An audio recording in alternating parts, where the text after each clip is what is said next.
평생 외면했던 아버지가 남긴 것은 차가운 관뿐이었습니다. 하지만 그 관 속에는 제가 평생 몰랐던 진실이 숨겨져 있었죠. 가족도 아버지도 없다고 생각했던 저에게 찾아온 인생의 반전. 오늘 그 이야기를 들려드립니다. 이 이야기가 마음에 든다면 구독과 좋아요로 응원해 주시고 살고 계신 지역 이름을 댓글에 작성해 주세요. 함께 간단하게 소통하는 장을 만들고 싶습니다. 그럼 오늘 사연 시작합니다. 장례식장의 문을 열자 흰 국화 향기가 코끝을 스쳤습니다. 미정은 잠시 숨을 고르며 문 앞에 서 있었습니다. 검은 원피스에 평범한 검은 구두. 장례식에 적합한 복장이었지만 그녀의 마음은 복장처럼 단정하지 않았습니다. 복잡한 감정들이 가슴 한편에서 소용돌이쳤지만 표정만은 담담하게 유지했죠. 윤태호. 아버지. 미정의 입에서 아버지라는 단어가 나오는 게 어색했습니다. 그건 아마도 평생 단 한 번도 그를 아버지라고 부르지 못했기 때문일 겁니다. 윤미정, 38살. 지방의 작은 기부재단에서 일하는 평범한 여성. 하지만 그녀의 삶은 평범하지 않았습니다. 어머니는 미정이 7살 때 세상을 떠났고 아버지라 불러야 할 사람은 그녀를 단 한 번도 자신의 딸로 인정한 적이 없었죠. 그저 멀리서 학비만 보내고 명절에도 찾지 않던 사람.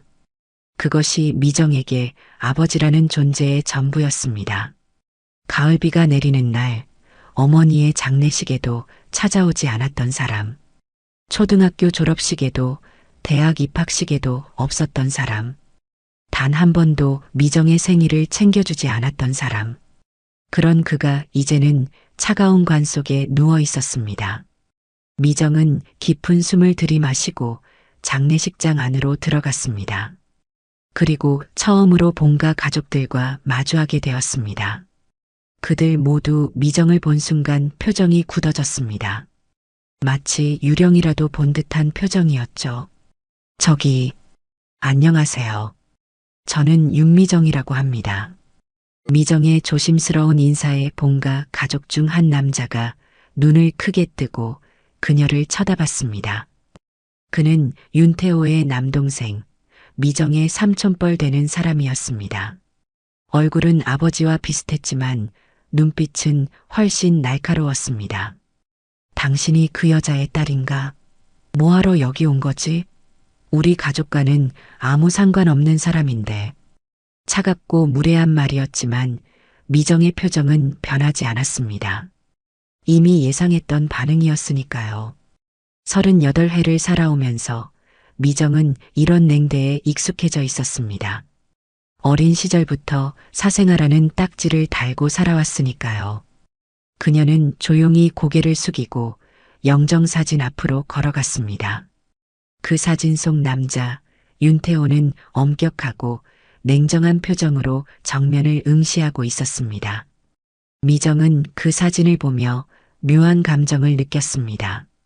슬픔도 그리움도 분노도 아닌 그저 공허함 뿐이었습니다. 마치 오랫동안 알지 못했던 타인의 죽음을 애도하는 것 같은 기분이었죠. 사생아가 무슨 자격으로 여기 와서 이러는 거죠? 장례식장에서 소란 피우고 싶지 않으면 조용히 나가주세요.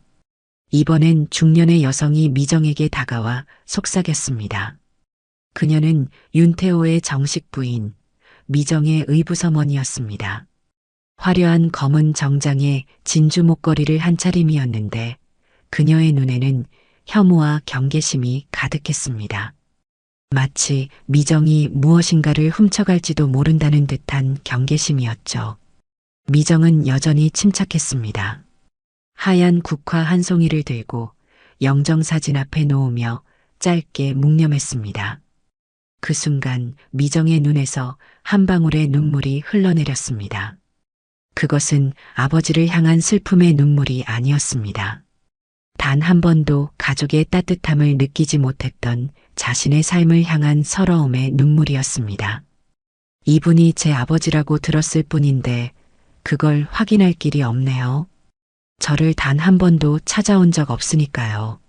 미정의 목소리는 담담했지만 그 속에는 일생의 서러움이 묻어 있었습니다. 장례식장의 공기가 무거워졌습니다. 조문객들은 미정을 힐끔거리며 수군거렸습니다. 저 여자가 윤 회장에 숨겨둔 딸이래. 사생활하는데 유산 노리고 왔나 봐. 귓가에 들리는 말들이 가시처럼 따갑게 꽂혔지만 미정은 그저 담담하게 자리를 지켰습니다.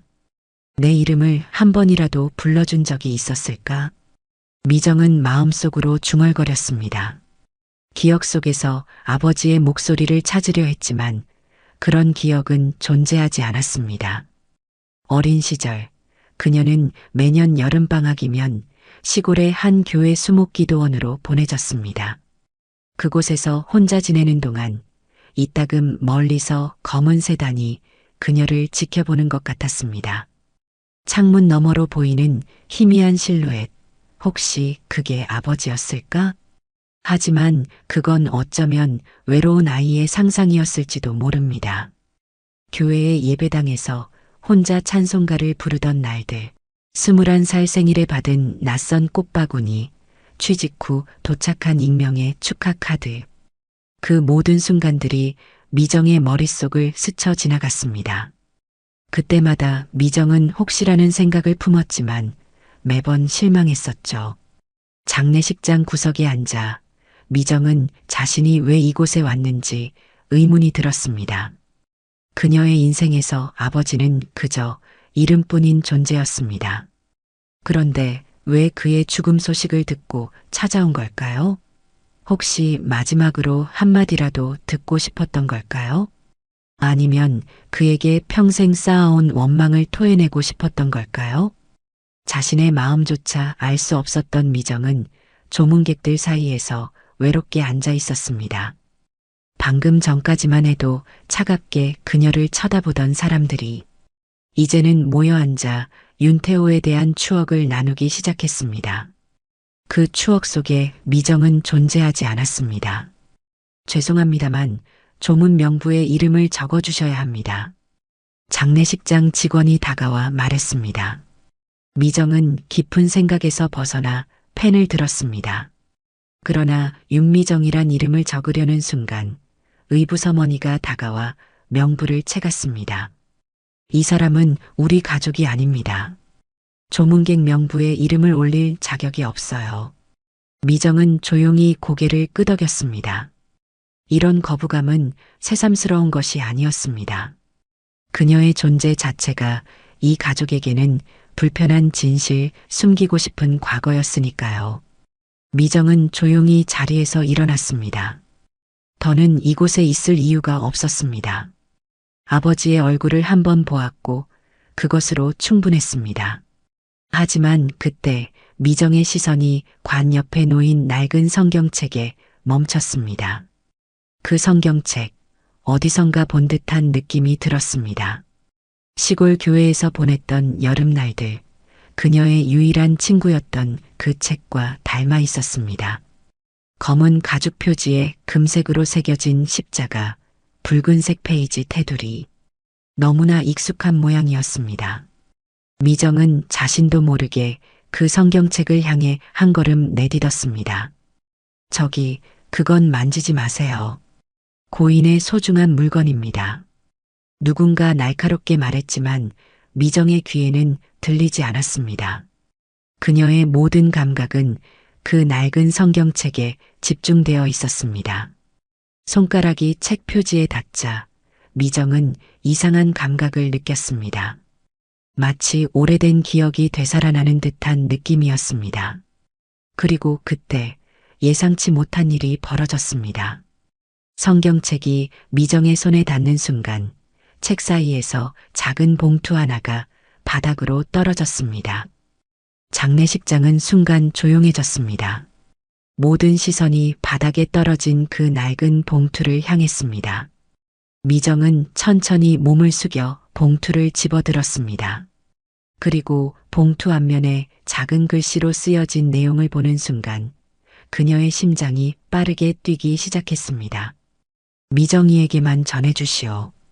봉투 위에 쓰인 글씨를 본 순간 장례식장의 공기가 얼어붙었습니다. 미정이에게만 전해주시오라는 아버지의 필체.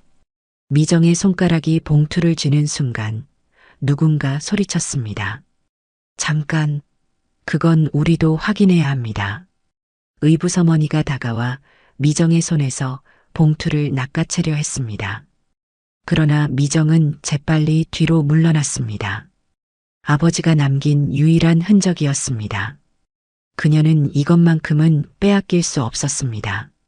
봉투에 제 이름이 적혀 있습니다. 이건 저에게 주신 겁니다. 미정의 목소리는 평소보다 단단했습니다. 평생 침묵하며 견뎌온 서러움이 이제는 단단한 의지로 변해 있었죠. 의부서머니의 얼굴이 붉게 달아올랐습니다. 유산과 관련된 내용일 수도 있어요.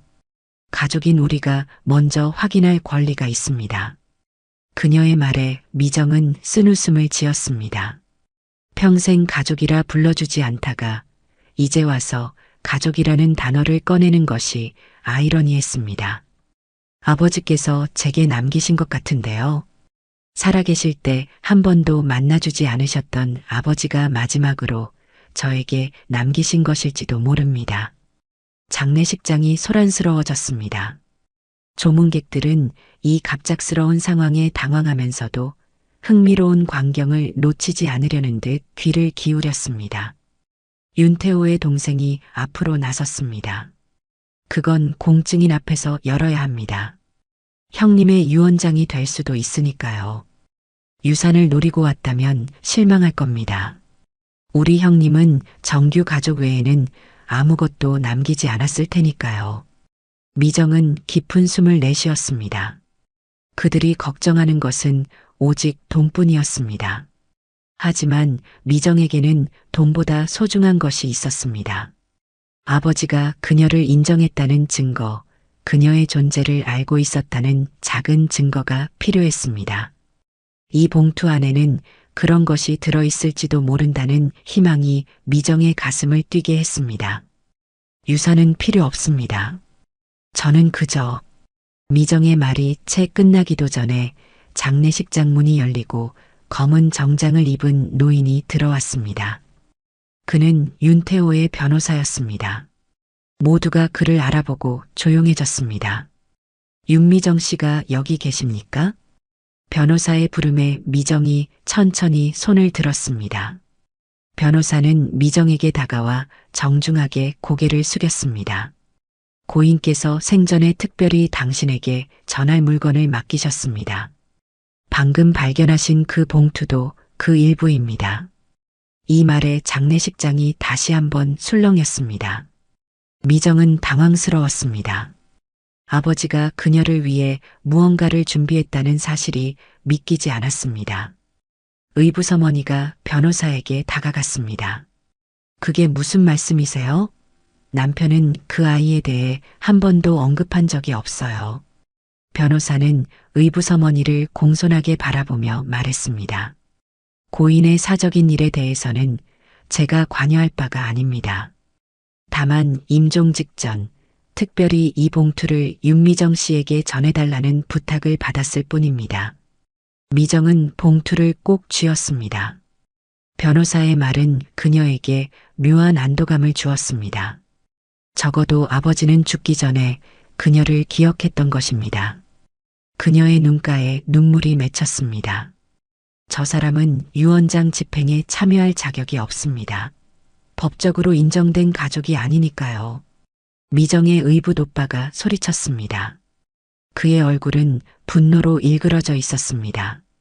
변호사는 침착하게 대답했습니다. 정식 유언장은 내일 사무실에서 공개됩니다. 오늘 제가 전달하는 것은 고인의 개인적인 유품입니다.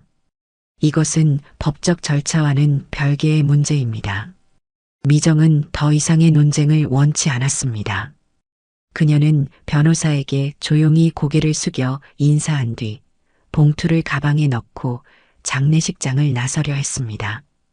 그때 누군가 그녀의 팔을 세게 잡았습니다. 그냥 가게 둘 수 없어요. 그 안에 뭐가 들었는지 확인해야 합니다. 의붓 오빠의 소나기에서 팔을 빼내려 했지만 그의 힘은 강했습니다. 미정은 당황했습니다. 이런 상황은 예상하지 못했으니까요. 손을 놓으세요. 제 물건입니다. 유산폭이 각서부터 쓰고 가든지 아니면 그 봉투를 내놓든지 선택해. 의붓 오빠의 목소리는 위협적이었습니다. 주변 조문객들은 불편한 기색을 감추지 못했지만 아무도 나서서 미정을 도와주지 않았습니다. 그녀는 혼자였습니다. 항상 그래왔듯이 말입니다. 필요 없습니다. 이런 거 없어도 저는 지금까지 잘 살아왔으니까요. 미정은 단호하게 말했습니다. 그녀의 눈빛에는 더 이상의 타협이 없었습니다. 의붓 오빠는 그녀의 단호한 태도에 잠시 당황한 듯 했습니다. 그 틈을 타 미정은 팔을 빼내고 장례식장을 빠져나왔습니다. 차가운 봄비가 내리는 밖으로 나온 미정은 깊게 숨을 들이마셨습니다. 장례식장의 무거운 공기보다 이 차가운 봄비가 오히려 그녀의 마음을 진정시켰습니다. 미정은 빗속을 걸으며 봉투를 가방에서 꺼냈습니다. 봉투는 낡고 오래되어 보였지만 단단하게 봉인되어 있었습니다. 아버지, 정말 저에게 남기신 건가요? 미정은 간절한 마음으로 봉투를 열었습니다. 안에는 단 한 장의 종이가 들어 있었습니다. 그것도 온전한 편지가 아닌 단 한 줄의 주소만 적힌 쪽지였습니다. 수목기도원 별채 3번 방. 미정은 그 주소를 보고 놀랐습니다. 그곳은 그녀가 어린 시절 여름마다 혼자 지내던 곳이었습니다. 주소 아래에 작게 적힌 글씨가 보였습니다. 내가 필요할 때 이곳에서 답을 찾을 수 있을 것이다. 이 짧은 문장은 미정에게 묘한 감정을 불러일으켰습니다. 그것은 마치 오래전부터 준비된 메시지 같았습니다. 마치 아버지가 언젠가 이런 날이 올 것을 알고 있었던 것처럼 말입니다. 미정은 잠시 생각에 잠겼습니다. 수목기도원은 이곳에서 3시간 거리에 있었습니다. 지금 당장 그곳으로 가야 할까요? 아니면 더 기다려야 할까요? 그녀는 결심했습니다. 더 이상 기다릴 이유가 없었습니다. 이미 평생을 기다려왔으니까요. 미정은 택시를 잡아 기차역으로 향했습니다. 봄비는 계속해서 내리고 있었지만 그녀의 마음은 이상하게도 평온했습니다. 마치 오랫동안 찾던 길을 드디어 발견한 것 같은 느낌이었습니다. 기차를 타고 창밖을 바라보며 미정은 수목기도원에서의 어린 시절을 떠올렸습니다. 그곳은 그녀에게 감옥 같기도 했고 피난처 같기도 했던 곳이었습니다. 별채 3번 방. 미정은 그곳에 무엇이 있을지 상상해 보았습니다. 아버지가 남긴 메시지? 아니면 또 다른 단서? 아니면 그저 텅 빈 방? 기대와 두려움이 교차하는 가운데 미정은 조용히 기차의 진동에 몸을 맡겼습니다. 이 여정이 그녀에게 무엇을 가져다 줄지는 알 수 없었지만 적어도 이제 첫 발을 내디뎠습니다. 평생 닫혀있던 문이 조금씩 열리기 시작한 것입니다. 기차는 천천히 시골역에 도착했습니다. 미정이 내린 곳은 작은 간이역이었습니다. 봄비는 그쳤지만 공기 중에는 여전히 촉촉한 습기가 남아 있었죠. 역에는 미정 말고는 내린 사람이 없었습니다. 20년 전과 달라진 게 거의 없는 곳. 시간이 멈춘 듯한 이 작은 역에서 미정은 어린 시절을 떠올렸습니다. 매년 여름 12살부터 18살까지 미정은 이 역에 홀로 내려 수목기도원으로 향했습니다. 그때는 이유를 몰랐습니다. 왜 자신만 이런 외딴 곳에서 여름을 보내야 하는지, 왜 다른 친구들처럼 가족여행을 가지 못하는지 말입니다. 다만 어머니가 돌아가시고 돌봐줄 사람이 없어서라는 설명을 들었을 뿐이었습니다. 타고 가실 건가요? 역 앞에 서 있던 유일한 택시기사가 미정에게 물었습니다. 미정은 고개를 끄덕였습니다. 수목기도원으로 가주세요. 기사는 미정을 흘깃 바라보더니 고개를 끄덕였습니다. 요즘엔 거기 찾아가시는 분들이 거의 없는데요. 특별한 일이라도 있으신가요? 미정은 잠시 망설이다 옅은 미소를 지었습니다. 어릴 때 자주 왔던 곳이에요. 오랜만에 다시 와봤습니다. 택시는 좁은 시골길을 따라 달렸습니다. 창밖으로 펼쳐지는 풍경은 20해 전과 크게 다르지 않았습니다. 녹음이 짙은 산길, 작은 시냇물, 돌담으로 둘러싸인 농가. 이곳에서의 시간은 마치 더디게 흐르는 것 같았습니다. 벌써 20년이 지났구나. 미정은 조용히 중얼거렸습니다. 20년 전 그녀는 이곳에서 무엇을 했을까요? 텅 빈 별채에서 혼자 성경책을 읽거나 작은 뜰에 핀 꽃을 바라보거나 때로는 밤하늘의 별을 세며 잠들던 날들. 외로웠지만 그곳만의 평화로움도 있었습니다. 30분쯤 달렸을까 멀리서 수목기도원의 십자가가 보이기 시작했습니다. 오래된 석조교회와 그 주변을 둘러싼 작은 별채들. 미정의 가슴이 갑자기 빠르게 뛰기 시작했습니다. 이유를 알 수 없는 긴장감이 그녀를 엄습했습니다. 저기 내려주세요. 미정이 택시에서 내리자 가을 햇살이 따스하게 그녀를 맞이했습니다. 기도원은 생각보다 더 낡아 보였습니다. 세월의 흔적이 곳곳에 스며들어 있었죠. 미정은 천천히 기도원 입구로 향했습니다. 목조 현판에는 수목기도원이라는 글씨가 희미하게 남아 있었습니다. 누구신지요? 뒤에서 목소리가 들렸습니다. 미정이 돌아보니 70대로 보이는 노 목사님이 서 있었습니다. 그는 미정을 유심히 바라보더니 갑자기 눈을 크게 떴습니다. 혹시 미정이 아니냐? 미정은 놀랐습니다. 20년이 지났는데도 그녀를 알아본 것입니다. 네, 맞아요.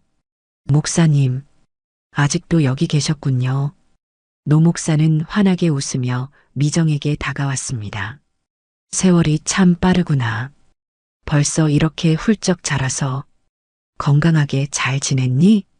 미정은 고개를 끄덕였습니다. 목사님의 따뜻한 환대가 오히려 그녀의 마음을 울컥하게 했습니다. 이곳에서 그녀를 반겨주는 사람이 있다는 사실이 의외로 감동적이었기 때문이었을까요? 별채를 보러 왔어요. 3번 방을 확인하고 싶은데 아직 그대로인가요? 목사님의 표정이 미묘하게 변했습니다. 놀라움과 이해가 섞인 표정이었습니다. 그럼 내가 드디어 왔구나. 윤 회장님이 그러셨어. 언젠가 내가 올 거라고. 미정은 목사님의 말에 혼란스러움을 느꼈습니다. 무슨 말씀이신지. 아버지께서 그러셨단다. 내가 준비됐을 때 이곳에 올 거라고.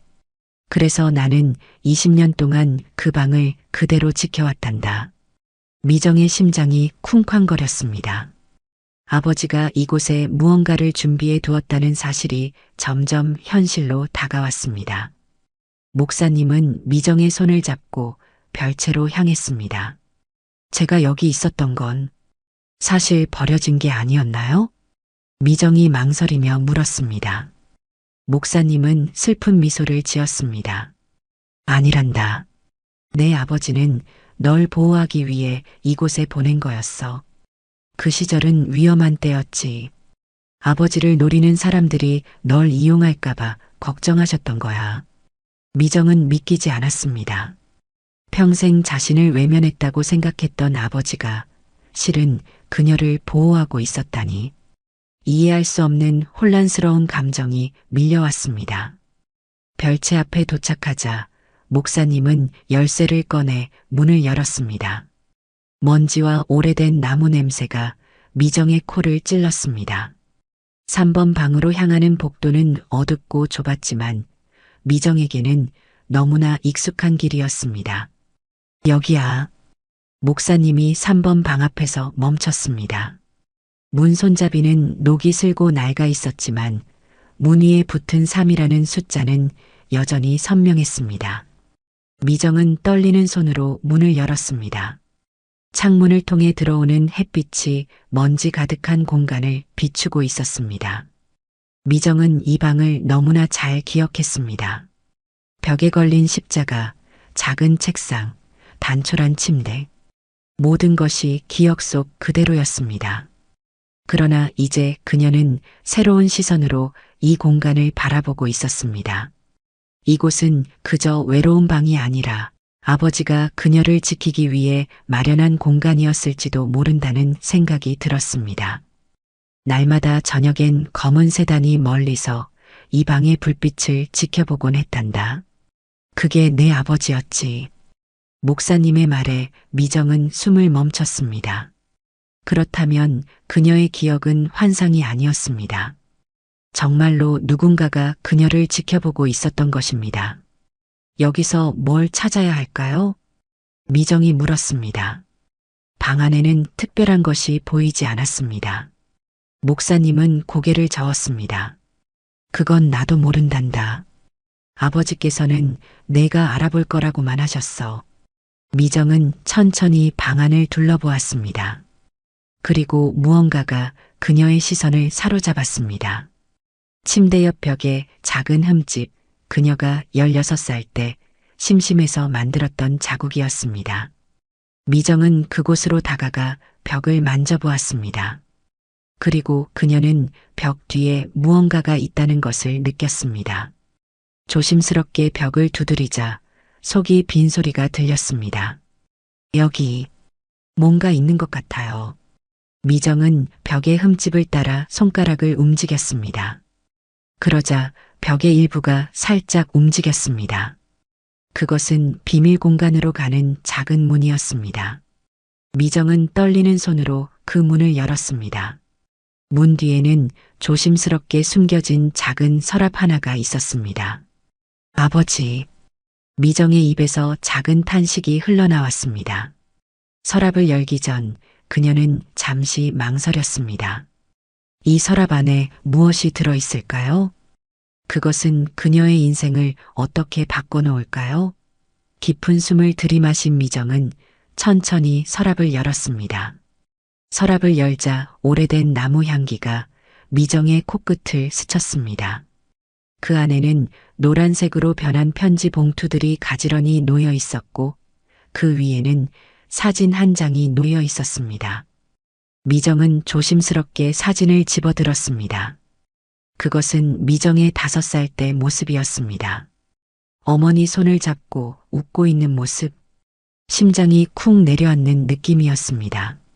이게 어떻게... 미정의 목소리가 떨렸습니다. 그녀는 이 사진의 존재를 전혀 몰랐습니다. 어머니와 함께 찍은 사진은 그저 몇 장 없었고 이 사진은 그 중에서도 본 적 없는 것이었습니다. 사진 뒷면을 돌려보니 날짜와 함께 작은 글씨로 무언가 적혀 있었습니다. 미정이와 수연, 남산 벚꽃놀이. 미정이 웃는 모습이 수연과 똑같다. 아버지의 필체였습니다. 미정은 손가락으로 글씨를 천천히 따라갔습니다. 이것은 아버지가 직접 찍은 사진이었습니다. 사진을 내려놓고 서랍 속의 편지들을 하나씩 꺼내기 시작했습니다. 첫 번째 편지의 봉투에는 미정이 초등학교 입학식이라고 적혀 있었습니다. 떨리는 손으로 봉투를 열어 안에 편지를 꺼냈습니다. 오늘 우리 미정이가 초등학교에 입학했다. 멀리서 지켜봤지만 씩씩하게 걸어가는 모습이 자랑스러웠다. 내 어머니도 분명 하늘에서 웃고 있을 거야. 미정아, 아빠가 곁에 있지 못해 미안하구나. 미정의 눈에서 뜨거운 눈물이 흘러내렸습니다. 그녀는 믿을 수 없었습니다. 아버지가 그녀의 입학식에 왔었다니.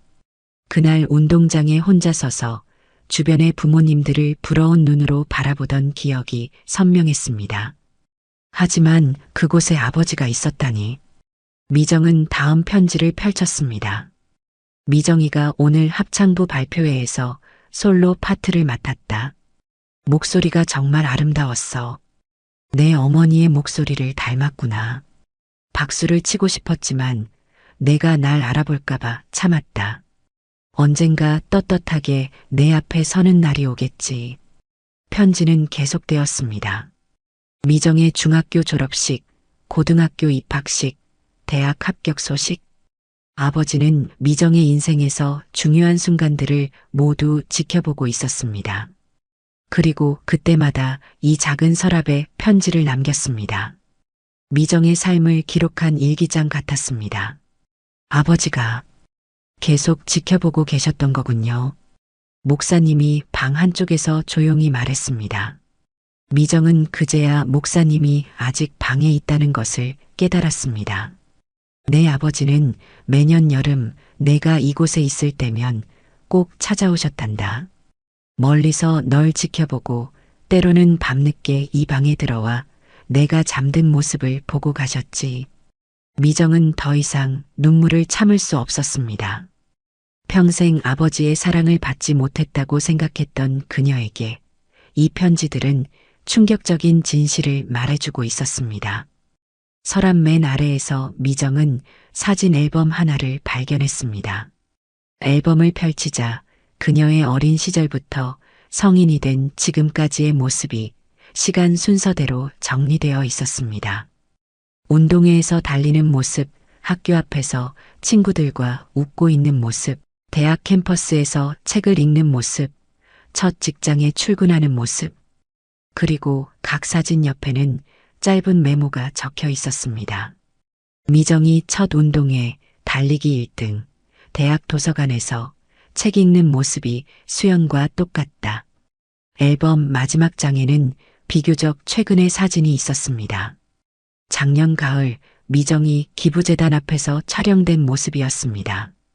그 옆에는 아버지의 글씨로 이렇게 적혀 있었습니다. 내 딸이 이렇게 훌륭한 사람으로 자라다니 이보다 더 자랑스러울 수 없구나. 내가 다른 이들을 돕는 모습을 보니 가슴이 뭉클하다. 미정아, 이제는 내게 모든 걸 말해야 할 때가 온 것 같다. 미정은 앨범을 가슴에 안았습니다. 공허했던 가슴이 무언가로 채워지는 느낌이었습니다. 그것은 분노도 슬픔도 아닌 이상한 평화로움이었습니다. 계속해서 서랍 깊숙이 손을 넣자 손가락에 딱딱한 무언가가 닿았습니다. 조심스럽게 꺼내보니 그것은 오래된 카메라였습니다. 필름 카메라였는데 꽤 고급 제품으로 보였습니다. 카메라 옆에는 작은 쪽지가 있었습니다. 이 카메라로 내 모든 순간을 담았단다. 언젠가 내가 이것을 발견한다면 마지막 필름도 확인해 보렴. 미정은 카메라를 살펴보았습니다. 아직 찍지 않은 필름이 한 컷 남아 있었습니다. 그녀는 조심스럽게 카메라를 들어 올려 창가로 향했습니다. 그리고 자신의 모습을 담았습니다. 찰칵 마지막 필름이 노출되었습니다. 현상할 수 있는 곳이 아직도 있을까요? 미정이 목사님을 향해 물었습니다. 목사님은 미소 지었습니다. 마을에 아직 오래된 사진관이 하나 있단다. 그곳에서 현상할 수 있을 거야. 서랍 바닥에 손을 넣자 이번에는 작은 봉투 하나가 나왔습니다. 봉투를 열자 안에는 오래된 열쇠 하나가 들어 있었습니다. 열쇠에는 작은 태그가 달려 있었고 거기에는 별채 창고라고 적혀 있었습니다. 창고요? 미정이 물었습니다. 목사님은 고개를 끄덕였습니다. 그래, 별채 뒤편에 작은 창고가 있지. 내 아버지가 특별히 잠그고 관리하시던 곳이야. 미정은 열쇠를 쥐고 천천히 일어났습니다. 그녀는 편지들과 사진들, 그리고 카메라를 조심스럽게 가방에 넣었습니다. 그리고 목사님을 따라 별채 뒤편으로 향했습니다. 창고는 작고 낡은 건물이었습니다. 덩굴 식물이 벽을 타고 올라가 있었고 문은 빗물에 녹이 슬어 있었습니다. 미정은 열쇠를 문에 꽂고 돌렸습니다. 열쇠가 녹슬어 잘 돌아가지 않았지만 몇 번의 시도 끝에 문이 열렸습니다. 창고 안은 어두웠지만 들어오는 햇빛으로 희미하게 내부가 보였습니다. 그곳에는 작은 책상과 의자가 놓여 있었고 벽에는 미정의 사진들이 가득 붙어 있었습니다. 마치 작은 사무실 같은 공간이었습니다. 그리고 책상 위에는 노트북과 함께 작은 사진 한 장이 놓여 있었습니다. 미정은 그 사진을 집어들었습니다.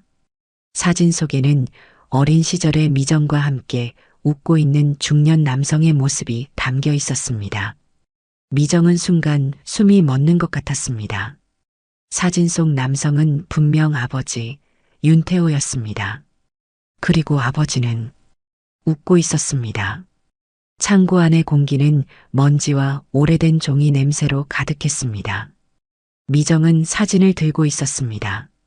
사진 속 아버지의 웃는 얼굴이 너무 낯설었습니다. 그녀가 기억하는 아버지는 항상 엄격하고 차가운 인상이었기 때문입니다. 하지만 이 사진 속 아버지는 달랐습니다. 따뜻한 미소, 부드러운 눈빛, 생전에 한 번도 본 적 없는 모습이었습니다. 이게 정말 아버지의 모습이었을까요? 미정이 목사님을 향해 물었습니다. 목사님은 조용히 고개를 끄덕였습니다. 윤 회장님은 세상에 보여주는 모습과 진짜 마음이 달랐단다. 특히 너에 관한 일에는 말이지. 미정은 책상 위에 놓인 노트북을 살펴보았습니다. 꽤 오래된 모델이었지만 아직 작동할 것 같았습니다. 노트북 옆에는 충전기가 깔끔하게 놓여 있었습니다.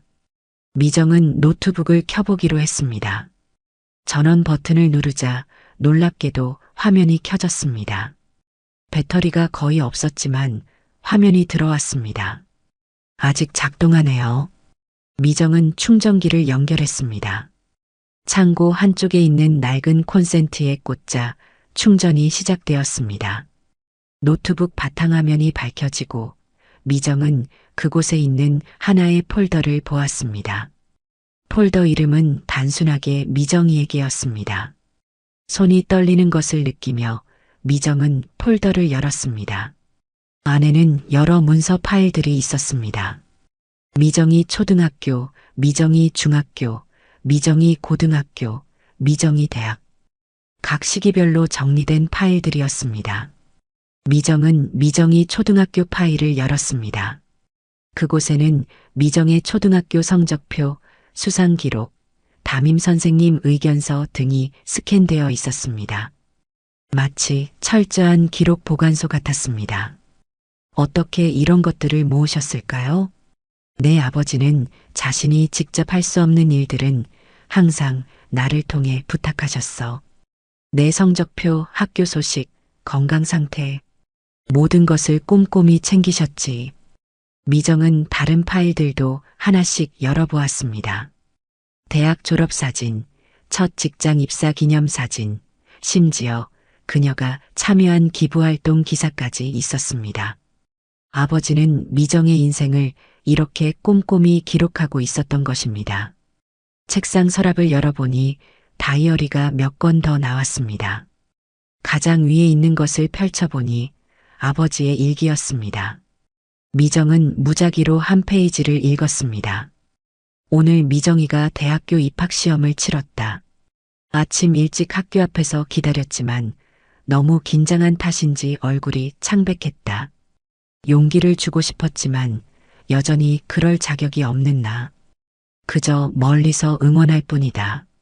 미정아, 아빠는 항상 내 편이란다. 미정의 눈에서 눈물이 흘러내렸습니다. 그날의 기억이 선명했습니다. 입시장 앞에서 혼자 긴장하며 서 있던 그때 누군가 그녀를 지켜보고 있었다는 생각을 미처 하지 못했습니다. 창고 구석을 살피던 미정은 작은 수납장을 발견했습니다. 미닫이 문이 있는 낡은 목재 수납장이었습니다. 미정은 조심스럽게 문을 열었습니다. 그리고 그녀의 눈에 들어온 것은 딸 전용 간식함이라고 손글씨로 적힌 작은 철제 상자였습니다. 이게 뭐죠? 미정은 조심스럽게 상자를 꺼냈습니다. 상자는 생각보다 무거웠고 위에 붙은 라벨은 아버지의 필체였습니다. 미정은 천천히 상자의 뚜껑을 열었습니다. 상자 안에는 오래된 사탕, 초콜릿, 쿠키 등이 담긴 작은 봉지들이 가득했습니다. 그리고 각 봉지에는 날짜와 함께 짧은 메모가 적혀 있었습니다.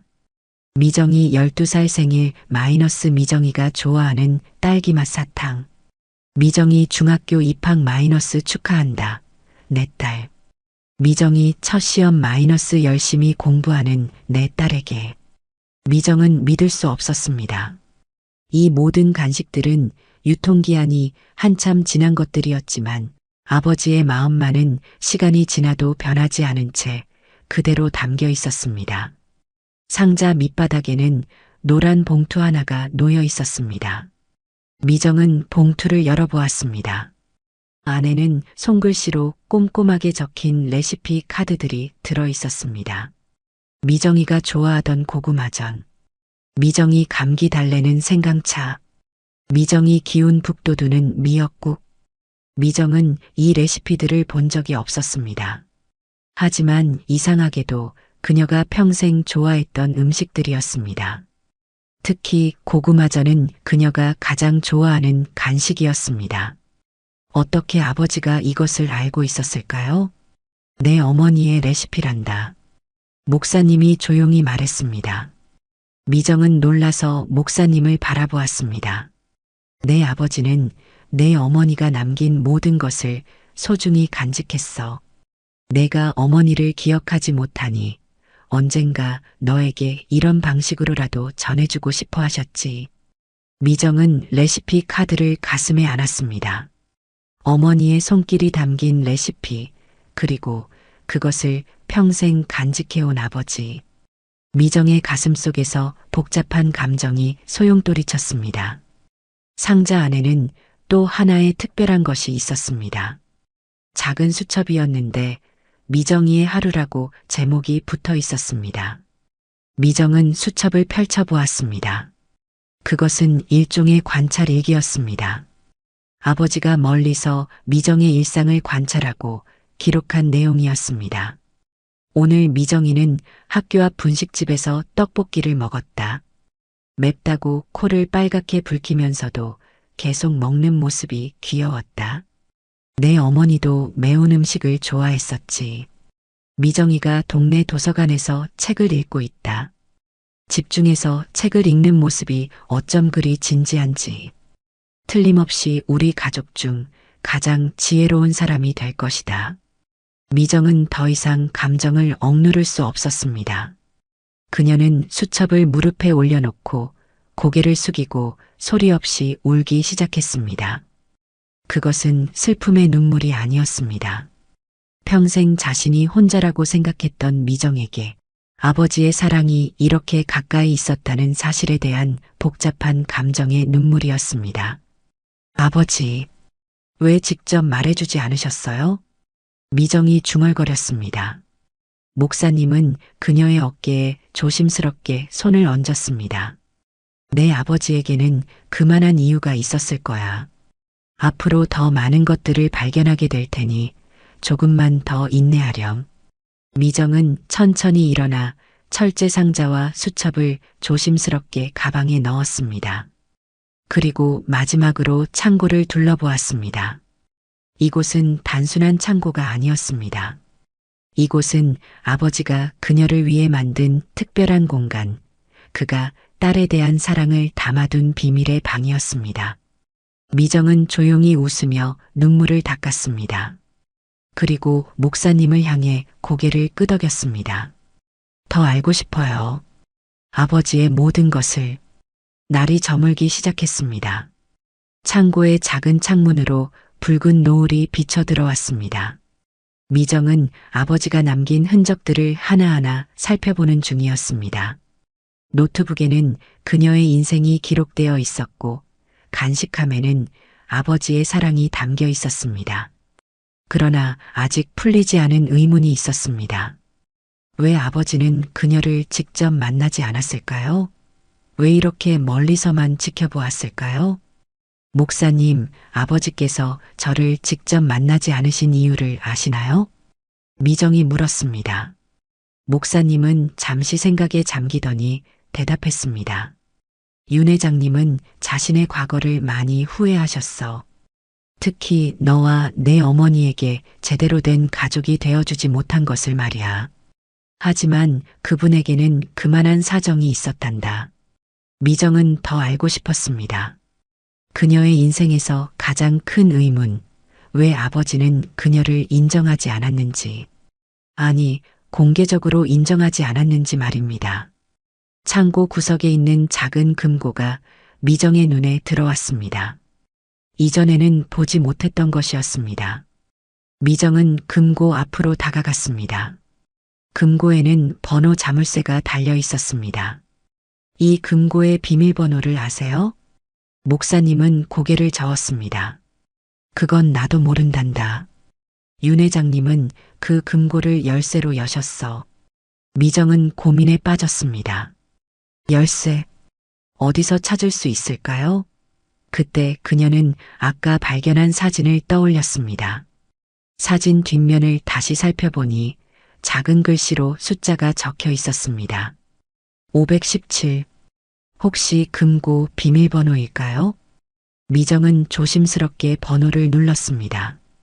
0-5-1-7. 그러자 자물쇠가 딸깍 소리를 내며 열렸습니다. 열렸어요. 미정이 기쁜 목소리로 외쳤습니다. 금고 안에는 하얀 봉투 하나가 들어 있었습니다. 봉투 겉면에는 아버지의 필체로 미정에게 마이너스 마지막 선물이라고 적혀 있었습니다. 미정은 떨리는 손으로 봉투를 열었습니다. 봉투 안에는 법정 문서의 복사본이 들어 있었습니다. 문서 상단에는 개명 신청서라고 적혀 있었습니다. 미정은 문서를 읽기 시작했습니다. 신청인 윤태호, 대상자 강미정 8세, 변경후 이름 윤미정, 신청 사유 세상 어디서든 내 딸이 부끄럽지 않게 살 수 있도록. 미정은 숨이 멎는 것 같았습니다. 이 문서는 20년 전 그녀가 8살이었을 때 작성된 것이었습니다. 아버지가 그녀의 성을 강에서 윤으로 바꿔준 것이었습니다. 그녀는 항상 자신의 성이 윤이었다고 생각했습니다. 어머니의 성이 강이라는 것은 알고 있었지만 자신의 원래 성도 강이었다는 사실은 몰랐던 것입니다. 문서 아래에는 아버지의 메모가 있었습니다. 미정아, 이 문서를 찾았다면 이제 모든 것을 말해줄 때가 왔구나. 내 어머니 강수영과 나는 서로 깊이 사랑했지만 내 가문이 반대로 결혼할 수 없었다. 하지만 우리는 몰래 만남을 이어갔고 그 결실로 내가 태어났단다.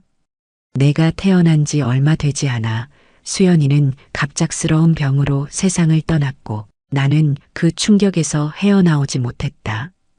그때 내 가문에서는 널 인정하지 않았고 오히려 내가 위험해질 수 있다고 경고했다. 내가 강씨 성을 갖고 있는 한 항상 사생아라는 낙인이 찍힐 것이라고. 그래서 나는 내 성을 윤씨로 바꿔주었다. 어머니의 성이 아닌 아버지인 내 성을 물려주고 싶었다. 세상이 널 함부로 대하지 못하도록 내 이름을 당당히 가질 수 있도록. 하지만 내 가문의 압력은 계속되었고 그 이후로 나는 널 공개적으로 인정할 수 없었다. 그것이 너를 보호하는 유일한 방법이라고 생각했기 때문이다. 멀리서 지켜보는 것만으로도 내 마음은 항상 아팠지만 그것이 내게 최선이라고 믿었다. 이제 와서 이런 변명이 무슨 소용이 있을까마는 미정아, 아빠는 항상 너를 사랑했다. 단 한순간도 내가 내 딸이라는 사실을 부정한 적 없다. 다만 세상에 드러내지 못했을 뿐이다. 용서해 주렴, 내 딸. 미정의 눈에서 눈물이 흘러내렸습니다. 그것은 분노의 눈물이기도 했고 슬픔의 눈물이기도 했으며 이해의 눈물이기도 했습니다. 아버지는 그녀를 버린 것이 아니었습니다. 오히려 그만의 방식으로 보호하려 했던 것입니다. 개명 신청서 아래에는 또 하나의 서류가 있었습니다. 친자 확인서였습니다. 아버지는 법적으로 미정이 자신의 딸임을 인정하는 서류를 준비해 두었던 것입니다. 그리고 그 옆에는 작은 메모가 있었습니다. 이 서류는 내가 세상을 떠난 후 변호사를 통해 공개될 것이다. 이제 세상은 내가 내 딸이라는 사실을 알게 될 것이다. 부디 내 인생의 걸림돌이 되지 않기를 바란다. 미정은 서류를 꼭 쥐었습니다. 그녀의 가슴 속에서는 복잡한 감정들이 소용돌이쳤습니다. 평생 아버지에게 버림받았다고 생각했던 그녀는 이제 진실을 알게 되었습니다. 아버지는 그녀의 이름을 바꿔주었고 그녀가 당당하게 살아갈 수 있도록 모든 준비를 해두었던 것입니다. 목사님, 제 본명은 강미정이었군요. 미정이 작은 목소리로 말했습니다. 목사님은 고개를 끄덕였습니다. 그래, 내 어머니의 성을 따라 강미정이었지. 하지만 윤 회장님은 내가 자신의 딸로서 당당하게 살아가길 바라셨던 거야. 미정은 아버지의 메모를 다시 읽었습니다. 세상 어디서든 내 딸이 부끄럽지 않게 살 수 있도록. 이 한 문장에는 아버지의 모든 마음이 담겨 있었습니다. 금고 안에는 또 하나의 봉투가 있었습니다. 미정은 그것을 꺼내 열어보았습니다. 안에는 작은 종이 한 장이 들어 있었습니다. 미정아, 내 모든 재산 중 절반은 내 것이다. 이미 신탁 계좌로 옮겨두었다. 하지만 그것보다 더 중요한 것은 내 마음의 평화다. 내가 남긴 것들이 내게 짐이 되지 않기를 바란다. 부디 내 인생을 내가 원하는 대로 살아가렴. 그것이 아빠가 바라는 유일한 것이란다. 미정은 종이를 접어 가방에 넣었습니다. 이제 그녀는 모든 것을 알게 되었습니다. 아버지가 왜 그녀를 멀리서 지켜볼 수밖에 없었는지, 왜 직접 만나지 못했는지, 그리고 어떻게 평생 그녀를 보호해왔는지 말입니다. 이제 돌아가야겠어요. 미정이 말했습니다. 목사님은 고개를 끄덕였습니다. 내가 찾은 것들을 가져가도 좋단다. 그것들은 모두 내 것이니까. 미정은 금고 속의 모든 서류를 가방에 넣었습니다. 그리고 창고를 나서기 전 마지막으로 한 번 더 둘러보았습니다. 이 작은 공간에 아버지의 평생이 담겨 있었습니다. 그리고 그 평생은 모두 그녀 미정을 향한 것이었습니다. 기차는 도시로 돌아가는 길이었습니다. 창밖으로는 어둠이 깔리고 있었지만 미정의 마음은 그 어느 때보다 밝았습니다. 그녀의 가방에는 아버지가 남긴 소중한 물건들이 가득했습니다. 사진들, 편지들, 개명 신청서, 모두 아버지의 사랑을 증명하는 물건들이었습니다. 미정은 창밖을 바라보며 생각에 잠겼습니다. 강미정에서 윤미정으로. 그녀는 자신의 이름을 조용히 중얼거렸습니다. 이름 하나에 이렇게 많은 의미가 담겨 있을 줄은 몰랐습니다. 그것은 단순한 호칭이 아니라 아버지가 그녀에게 남긴 가장 소중한 선물이었습니다. 기차가 도시에 도착하자 미정의 휴대전화가 울렸습니다. 변호사였습니다. 윤미정 씨, 내일 오전 10시에 유언장 공개가 있습니다. 참석해 주실 수 있으신지요? 미정은 잠시 생각했습니다. 아버지의 메모에 따르면 그녀는 이미 아버지의 재산 절반을 신탁받게 되어 있었습니다. 하지만 그것은 그녀에게 중요하지 않았습니다. 그녀가 진정으로 원했던 것은 아버지의 인정이었고 그것은 이미 받았습니다. 참석하겠습니다. 미정이 대답했습니다. 전화를 끊고 집으로 향하는 택시 안에서 미정은 오늘 하루 동안 발견한 모든 것들을 되새겨 보았습니다.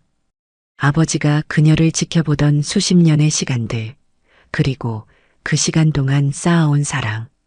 그것은 어떤 물질적 유산보다도 귀중한 것이었습니다. 다음 날 아침 미정은 변호사 사무실로 향했습니다. 사무실 앞에는 이미 본가 가족들이 모여 있었습니다. 의붓어머니와 의붓오빠, 그리고 아버지의 동생까지.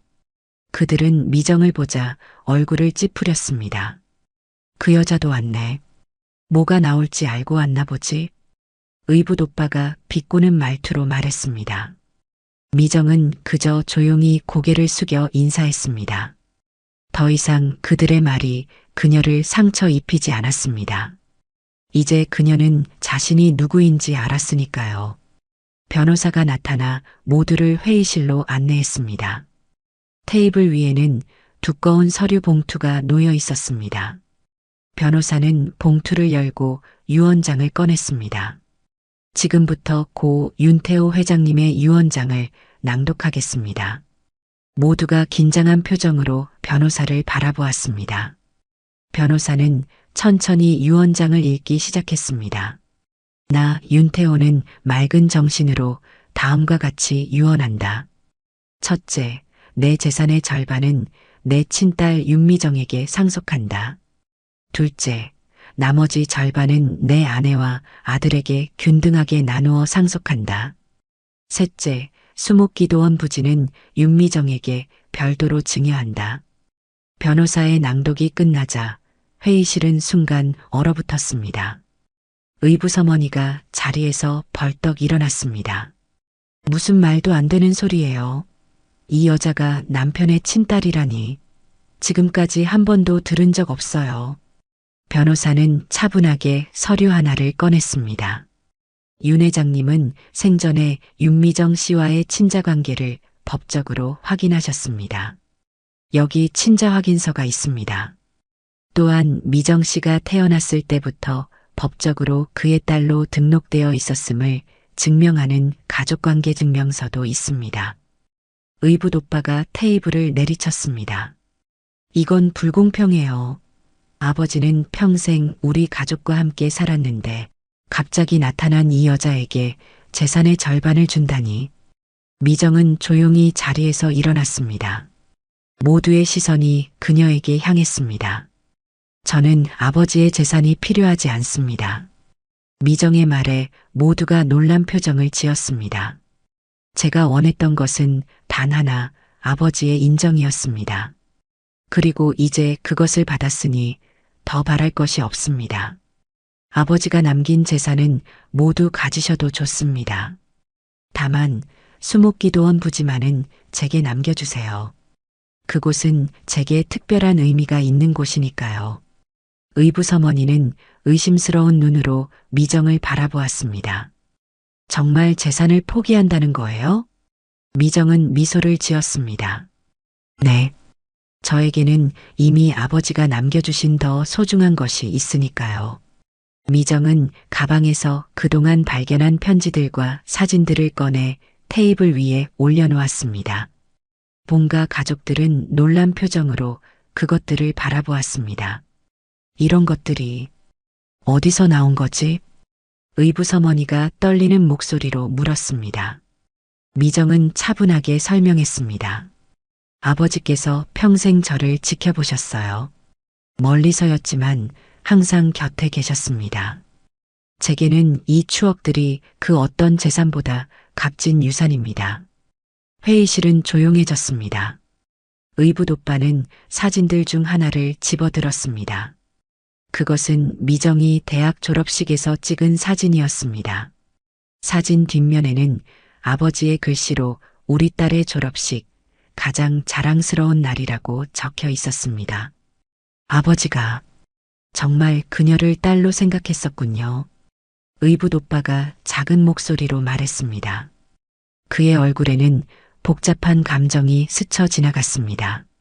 미정은 회의실을 나왔습니다. 그녀의 마음은 이상하게도 가벼웠습니다. 재산보다 더 소중한 것, 그것은 아버지가 그녀에게 남긴 진정한 유산이었습니다. 사랑과 인정, 그리고 미정이라는 이름. 몇 주가 지났습니다. 미정은 수목기도원으로 돌아갔습니다. 이번에는 혼자가 아니었습니다. 기부재단의 동료들과 함께였죠.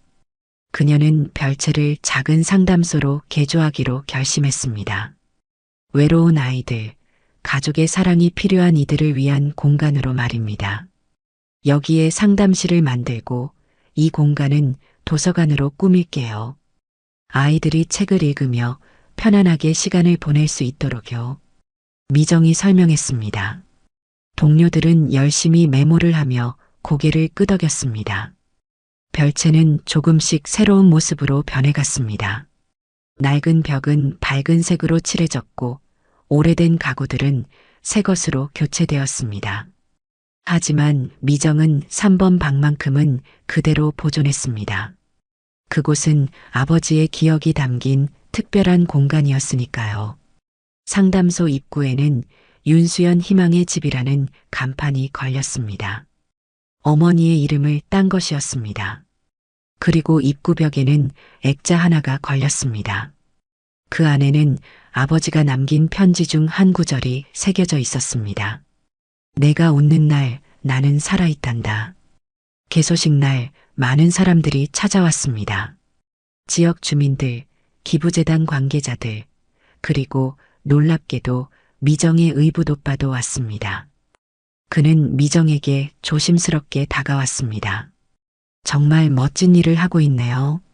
아버지가 보셨다면 자랑스러워 하셨을 거예요. 미정은 미소를 지었습니다. 감사합니다.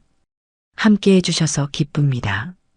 그날 밤 미정은 별채 앞 벤치에 혼자 앉아 밤하늘을 바라보았습니다. 별들이 유난히 밝게 빛나는 밤이었습니다. 그녀는 아버지의 사진을 꺼내 바라보았습니다.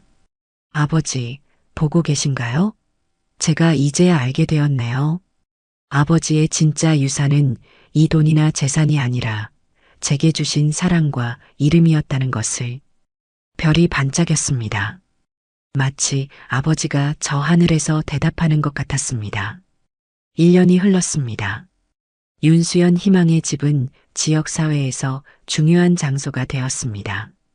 외로운 아이들, 가족의 상처를 간직한 이들, 위로가 필요한 사람들이 이곳을 찾았습니다. 미정은 매주 수요일과 주말에 이곳에서 봉사활동을 했습니다. 상담소가 자리를 잡으면서 미정 자신도 조금씩 변해갔습니다. 과거의 상처가 아물어가는 느낌이었습니다. 미정은 여전히 지방의 작은 기부재단에서 일했습니다. 비록 아버지의 유산을 포기했지만 그녀의 삶은 풍요로웠습니다. 아버지가 남긴 편지들과 사진들은 그녀의 아파트 작은 서재에 소중히 보관되어 있었습니다. 가끔 그것들을 꺼내보면서 미정은 아버지의 사랑을 다시 한번 느꼈습니다. 봄이 무르익은 어느 날 미정은 재단 사무실에서 서류 작업을 하고 있었습니다. 그때 동료 한 명이 그녀에게 다가왔습니다. 대표님, 요즘 얼굴이 참 편안하세요. 뭔가 좋은 일이라도 있으신가요? 미정은 문득 자신의 모습이 달라졌음을 깨달았습니다. 예전의 미정은 항상 어딘가 불안하고 채워지지 않는 공허함을 가지고 있었습니다. 하지만 이제는 그 자리에 평온함이 자리 잡고 있었습니다. 요즘은 내 이름이 참 좋아졌거든요. 미정이 미소를 지으며 대답했습니다. 동료는 잠시 의아한 표정을 짓다가 고개를 끄덕였습니다. 이름이요? 윤미정. 정말 좋은 이름이네요. 맑을 미자에 고유할 정자. 대표님 인상과 딱 맞아요. 미정은 조용히 웃었습니다. 자신의 이름에 담긴 의미를 이제야 온전히 이해하게 된 것 같았습니다. 그것은 단순한 호칭이 아니라 아버지가 그녀에게 남긴 선물이자 그녀의 정체성 그 자체였습니다. 퇴근 후 미정은 수목기도원으로 향했습니다. 늦은 봄의 햇살이 따사롭게 내리쬐는 오후였습니다. 상담소는 오늘 휴무였고 그녀는 혼자 이곳에 와서 조용히 시간을 보내고 싶었습니다. 별채 앞 벤치에 앉아 미정은 깊은 숨을 들이마셨습니다. 주변에는 새싹이 돋아나는 나무들과 꽃들이 가득했습니다. 그녀는 가방에서 작은 액자를 꺼냈습니다. 그 안에는 아버지의 사진이 들어 있었습니다. 장례식장의 엄격한 표정이 아닌 창고에서 발견한 미소 짓는 모습이었습니다. 아버지. 미정은 처음으로 마음속이 아닌 소리내어 아버지를 불렀습니다. 그동안 그녀는 아버지라는 말을 제대로 해본 적이 없었습니다. 그것은 너무 먼 단어였으니까요. 하지만 이제는 달랐습니다. 아버지, 고맙습니다. 이제 진짜로 편히 쉬세요. 미정의 눈에서 눈물이 흘러내렸습니다. 그것은 슬픔의 눈물이 아니었습니다. 오히려 깊은 감사와 사랑이 담긴 눈물이었습니다. 아버지의 사랑을 알게 된 후 그녀의 마음에는 더 이상 원망이나 공허함이 없었습니다. 그 자리에는 이해와 용서, 그리고 감사가 자리 잡고 있었습니다. 미정은 주머니에서 작은 종이 한 장을 꺼냈습니다. 그것은 아버지가 써준 계명 신청서 복사본이었습니다. 세상 어디서든 내 딸이 부끄럽지 않게 살 수 있도록. 이 한 문장이 그녀의 인생을 바꿔놓았습니다. 아버지, 저 이제 제 이름이 얼마나 소중한지 알게 되었어요. 이건 단순한 이름이 아니라 아버지가 저에게 주신 가장 큰 선물이었네요. 미정은 계명 신청서를 다시 주머니에 넣었습니다. 그리고 작은 노트를 꺼내 펜을 들었습니다. 그녀는 아버지에게 편지를 쓰기 시작했습니다. 사랑하는 아버지께 제가 평생 몰랐던 진실을 알게 되었습니다. 아버지께서 저를 얼마나 사랑하셨는지, 얼마나 제 곁에 계셨는지를. 처음에는 믿기 어려웠지만 이제는 모든 것이 선명해졌습니다. 아버지의 사랑은 항상 그곳에 있었던 거죠. 평생 외롭다고 생각했던 순간들, 사실은 아버지가 멀리서 지켜보고 계셨다니. 그 사실을 알았을 때 제 마음이 얼마나 따뜻해졌는지 모릅니다. 아버지께서 제게 남겨주신 모든 것 마이너스 편지들, 사진들, 그리고 무엇보다 이 이름이 제게는 가장 소중한 보물입니다. 이제 저는 윤미정이라는 이름이 얼마나 특별한지 압니다. 그것은 단순한 호칭이 아니라 아버지의 사랑과 인정, 그리고 저에 대한 믿음이 담긴 선물이었습니다. 이 이름으로 살아가는 것이 이제는 자랑스럽습니다.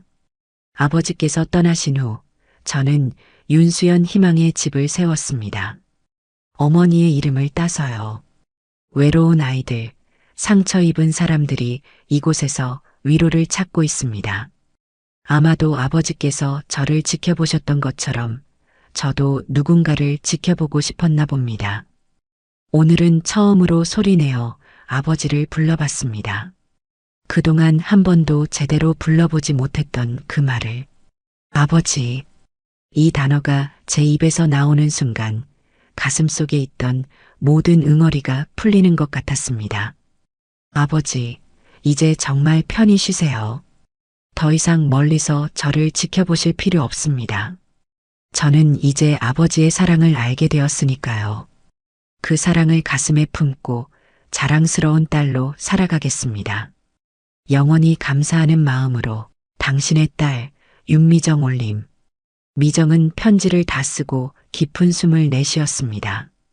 그리고 조용히 편지를 접어 벤치 옆에 있는 작은 돌 아래에 두었습니다.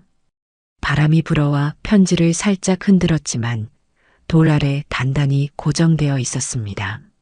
미정은 일어나 별채 쪽을 바라보았습니다. 내일부터 다시 아이들과 상담이 시작될 것입니다. 그녀는 이제 자신의 상처를 통해 다른 이들을 이해하고 위로할 수 있게 되었습니다. 아버지의 사랑이 그녀를 변화시켰고 그 변화는 다시 다른 이들에게 전해지고 있었습니다. 윤미정. 그녀는 자신의 이름을 조용히 불러보았습니다. 이제 이 이름은 그녀에게 가장 소중한 것이 되었습니다. 아버지가 준 선물, 그녀의 정체성, 그리고 그녀의 자랑.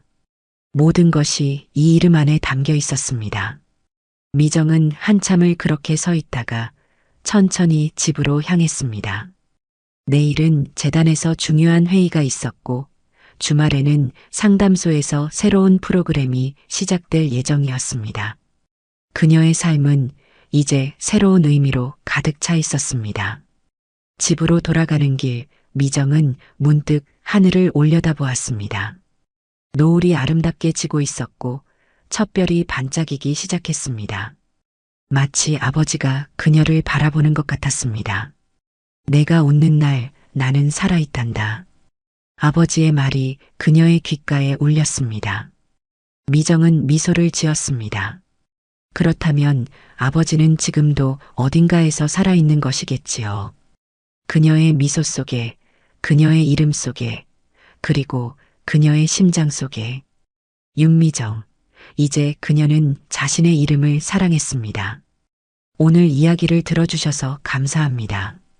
영상 보시고 느끼신 감정, 댓글로 함께 나눠주세요. 여러분의 한마디가 누군가에겐 큰 위로가 될 수 있습니다. 영상이 마음에 드셨다면 구독과 좋아요로 응원 부탁드립니다.